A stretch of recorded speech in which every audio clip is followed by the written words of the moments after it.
In this video, I'm going to quickly show you how to launch this Search Console report in GA4 so that you can see all of your organic Google search queries, and then you can also see your Google organic search traffic report. Two reports that are very important if you have any sort of SEO strategy in place, which I'm sure all of you do, and you really just want to see this organic performance really in traffic up against your conversions and your events that are set up in GA4. So first thing that you need to do is go into the admin panel, and then at the property setting, we want to go to Search Console links. And then, of course, I am already linked here, but you'll go ahead and click link if you are not already. And this will take you through linking, choosing the correct Google Search Console account, and then actively linking it.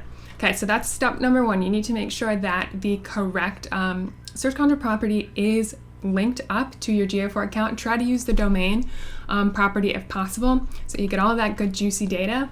And then secondly, the Search Console report will not just pop up on its own, which is a bit of a trick. So you need to go into reports first, and then the library will pop out at the bottom left. So click into here.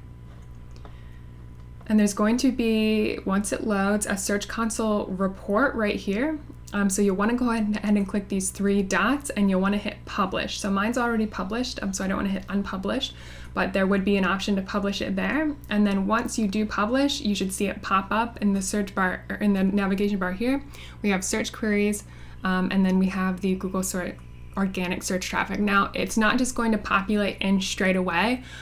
It will need about 24 hours, depending on how much traffic your website gets, to start populating data. So just hang tight, give it a week or so, and then come back, and you should be able to see all of your juicy Search Console data backed up against your conversions in GA4, which is the most powerful in my opinion.